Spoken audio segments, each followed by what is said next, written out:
Hey y'all, it's Josh out here at Rising Oaks Family Farm. Hey, I told you in a couple of our daily updates that we were starting on the temporary pig paddock, and well, we've got it done.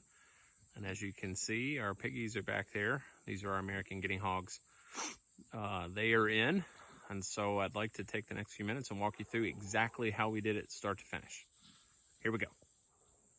All right, now, first thing you're gonna notice is we actually have a gate. And this gate is made out of Hog Panel. And the reason we did this is, if we tried to electrify this whole run, the pigs, when we're ready to move them, they wouldn't cross this. They wouldn't cross anywhere where we have the polybraid. So we went ahead and put in 2 T-posts and a fence, and that actually anchored the step-ins on both sides for us. You can see that right here on both sides. Now, this is a temporary, but relatively long-term paddock. We're gonna walk the whole thing, so I try not to waste y'all's time by moving and walking, but I want to show you how we did the whole thing, because this is a temporary, but I'm gonna call it long-term paddock. We have them in on every bit of an acre here. And the reason that is because back in those trees is a natural spring that we ultimately want to turn into a pond. So we're going to see if these pigs will take out the brush for us, which we know they will. So this will give them somewhere really nice to live for a little while, and then ultimately start packing down the spring back there. Can't really show it to you because it's so brushy and thick, but we'll catch that on a few more videos. So that's why we have a gate here. That's why I use T-posts. If I knew that this were going to be a permanent run of fence, I would have sunk fiberglass posts here, and I would have used high tensile wire and not polybraid.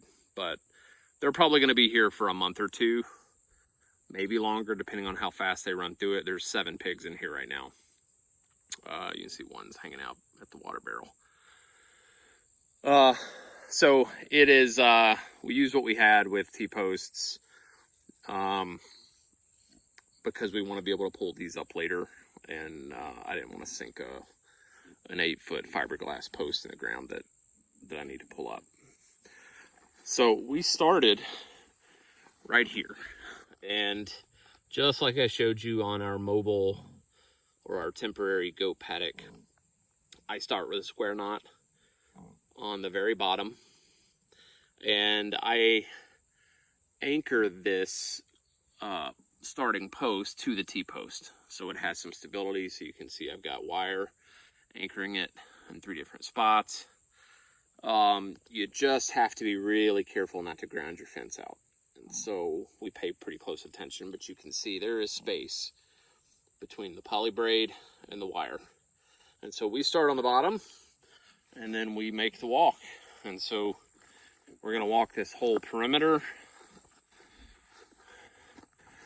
Now, I did have my oldest son come in here with a weed eater and go ahead and just take down the grass as low as possible.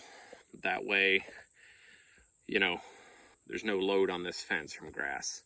And any grass that does start to grow up is immediately going to start to get zapped, because we needed to be low, right? So for pigs, you want to be at their nose height, and our big boar Chester, his nose is just below this 5th wire.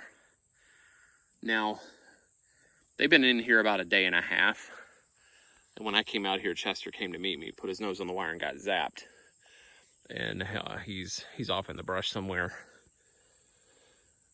I probably won't need 5 wires forever. They're going to get trained to this pretty quick. So I showed you where I started. We've kind of walked down now to the first corner. And so we started up there. Now we're right here. Now I put my charger. So this is a Speedrite S1000. I got this from Powerflex Fence, and It's a 1.5 joule, 10,000 volt charger. And I've got a couple of these, maybe 3 or 4 of these actually. And man, they are monsters on this fence. So pigs need, you know, everything I've read, 2,000 volts to train. This will put out 10. And right now, let's see what we're getting. I mean, we're getting 9,200 volts, 1 amp. So it's carrying a little bit of a load, and that's just going to be from some of the grass. But this fence is hot, super hot. Now, the reason for this placement is because I wanted to get as much, so this is due south, and I needed to maximize how much sun this charger was getting. And so you can see this is a very large hill. It goes up about 1,000 feet. It's really hard to tell from here, but it goes way up. And then we're flanked on the other side by a creek and a bunch of trees. And then we have another pasture over there. So right here maximizes that southern sun as it comes up from the left and then goes over the right. And so that's why we chose to put the charger here. Normally I would have put it where my gate was. You'll notice I did not have any ground rods when I started to put this in. So I got creative, and I took 2 T-posts and this stainless steel angle here, and I made my own ground rods. And so I tied them together down here at the bottom with some fencing wire, and just clipped my ground to it. And I started with just this angle, but I was only able to pull about 5,000 volts. And so when I added the 2 additional ground rods and tied them together, that's when we started to push 9,000 volts, and that's where I want it. So, you know, if you've been doing this for a while or just get into it, you know how important grounding is for these energizers. And I'm telling you, this made the difference. You know, an additional 4,000 volts. So really make sure you got the grounding.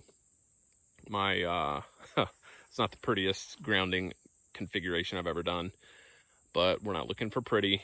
We're looking for it works, and it does. All right, so let me step over this thing and not get zapped.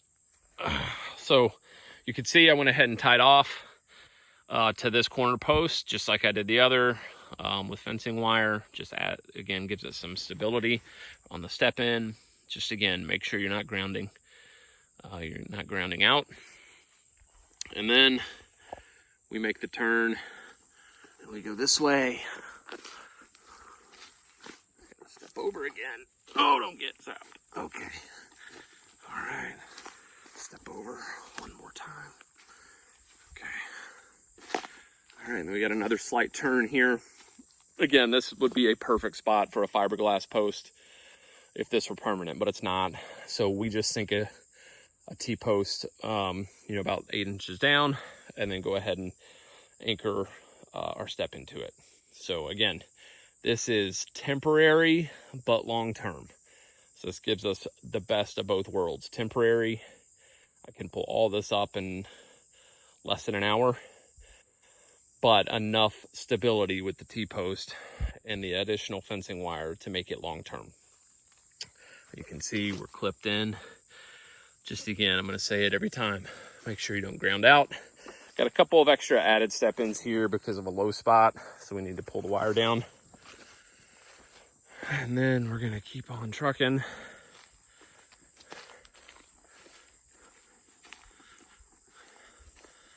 About another 150 feet. Now, similar to the goats, these step-ins are 15 feet apart. Maybe I could have gone 20. I've watched videos and read that some people go up to 30, but that's, I think, more with cattle. 15 is fine for me. Here's another bend. Same exact setup. T-post. wire to add stability to the step in. And then we start to go down.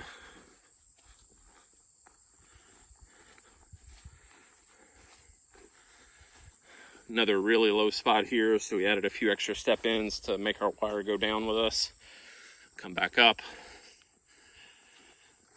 And you'll see this is a true corner, so we got a 90-degree bend here.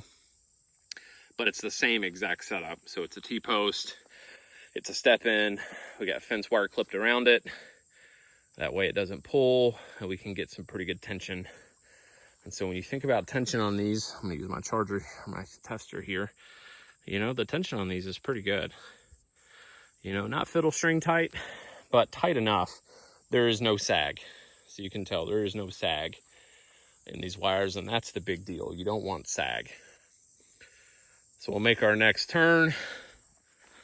And now we're gonna come to our second fence.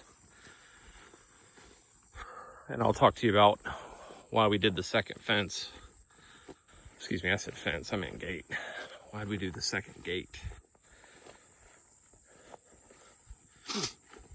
All right, now there's a whole nother little bit of ground over here that the pigs don't have access to that we might want them to have access to in the future. So this kind of filters down there. This is the driveway that goes up to the house and out to the road. And then right over there is the creek that dumps into the big creek. Comes to a point down there. And so we may want to add some more fence here in the future and turn them loose out here. But for now, this is what we wanted. But we wanted to keep our options open. And so that's why we put in the second gate. Again, for the reason of if I had gone straight polybraid here, there's a pretty good chance that the pigs would never have crossed this space, or it would have been amazingly difficult. Even though they're highly food motivated, it would have been really difficult for them to get to cross. And so so we put a gate in. Same setup. This is a hog panel.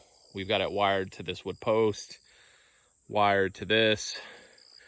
And you're gonna see, you're probably thinking like, why, what is that black wire there? Well, I'll make this, this will become more clear as we walk the rest of the fence, but this section of polybraid right here that goes back to the first gate is completely independent of this reel of polybraid. Because there are two gates in between them, right? So there is a break. And so we had to figure out how are we gonna actually energize both sets of polybraid at the same time, only using one charger. And so what we did here is I have 500 feet of insulated wire, insulated high tensile wire that I use for permanent fencing. And so I cut off a 9-foot section. This is an 8-foot hog panel. So I cut a 9-foot section and I wrapped the polybraid around a stripped portion of this insulated high tensile wire. And then I just wrapped it in electrical tape. And we weaved it through the gate here and then came down to the other side and went ahead and spun it up and wrapped it with electrical tape again. And this energizes both sets of fence. And this is exactly how we would connect to permanent high tensile fences as well. Like we wouldn't use electrical tape. We'd use like a hangman's knot or something like that, but that doesn't work well in polybraid. So the electrical tape works fine. And again, guys, this is temporary. And so, you know, I can easily strip that tape off, not damage the polybraid, save this wire for, you know, another use, and we're in really good shape. We did it here because this gate will be one that we probably won't need to access for quite a while, rather than do it on the front gate. You'll notice I've got my reel hanging, so we ran these 5 strands.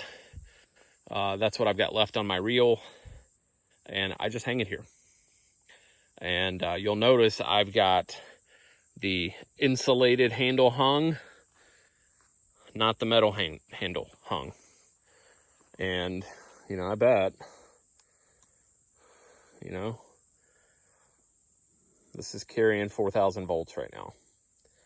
So this metal part is hot. And if I would have wrapped, you know, if I was hanging this on a high tensile fence, I would have wrapped the wire around that handle, and I would have, you know, then this metal handle has as much volts as the actual rope does. But so it's important that you hang it on the insulated handle side, and you'll see none of the wire, because it's on the spool, none of the wire's touching the fence. And then I just have to be really careful to make sure that the piece that I've got running from the step in to the reel is not grounding anywhere. And this reel will sit here as long as I need it to. I do check it every day, so in case something crazy happens. But this reel is what's running these 5 strands. Okay. Now that we've done that, let's walk the other strands. So this is the 4th side of the fence. It's the last side. And you'll notice it's running up an already established barbed wire fence. So there used to be cattle in here, but obviously barbed wire is not going to hold these pigs in. So same setup, we just ran. And I ran every other post except where we had high spots and low spots. So here you'll notice I've got 3 all together, and that's because that bottom wire was actually riding the ground because it was higher, and we were grounding some there. So, but for the most part, I've got these step-ins every other T-post. These T-posts are 8 feet apart. So you're talking 16 feet, which is right in line with the 15 that I like to run. And we've got a slight bend in the fence. And so running it with the T-post also allowed me, so you'll notice right here, I've got this T-post clipped to the step-in, and that's because we had a bend, and so it was bending these step-ins out. Another slight bend here, and you see I've got this step-in post clipped to the T-post to keep it from bending out. And then, oh, there's one of our mamas. And there's another one. Oh, and there's our big boar. He's in there. He's recovering from getting zapped earlier. But you can see they're already starting to, you know, they're bedding down right here and starting to root up. And this grass is 4 feet tall, 6 feet tall in some places. So they're going to love it in here. But I digress. Let's keep walking the fence. Somebody's shooting. I don't know if you're picking that up or not, but somebody's shooting. Oh, here's a couple other piggies. There's 3 more right here. Yep. You'll notice this is where our last, this is our other reel. Again, 2 completely independent reels. So this is where we started, right? Started here and went down to the charger. That's 1 reel, completely independent reel. And we got really creative and just ran it over to the fence and hung it on a nail. And that's exactly how we got that set up. So just runs on down. And then again, we tied it together with the insulated wire. Oh, Piggy's drinking their water. Yeah. All right, let me step over and show you how we've got this reel set up. So same exact thing, got it tied off to the T-post, and we needed something to hang it on. So I just ran it over, set it on this nail, made sure, so you can see, there is space between there, so the poly rope cannot ground out. And still getting anywhere from 86 to 9200 volts. So, and that's because we're jumped off and connect it with the insulated wire down at the other gate. All right. Well, I think I've shown you everything that there is to see on this one. We walked the whole fence, and really what I'm trying to get at here is start to finish. I showed you exactly what we did to get a very, very temporary, I mean very temporary. This could be all rolled and put away. Me and one of my sons could probably put all this away in an hour. Maybe a little more. Me and all 3 sons, we could have this put away really, really quickly. So very temporary, but still provides all the stability that we need for this fence to stay in place for multiple weeks, maybe even a couple of months, depending how long it takes these pigs to work this down and start to tamp down where we want the pond. And then once that's done, we'll move them again, get in here, clean the trees out, and get on with our pond build. May even need to put them back in here once we do that. But this is our first, I guess, first prepping for that. So, hey, I appreciate you guys staying on the journey with me. If there's anything that I can clarify, any questions, comments, things that I didn't make clear as we were walking down, please leave me a comment, and we will answer any questions and do any follow-up videos that we need to. All right, y'all. Hope you had a good weekend, and we'll talk to you tomorrow.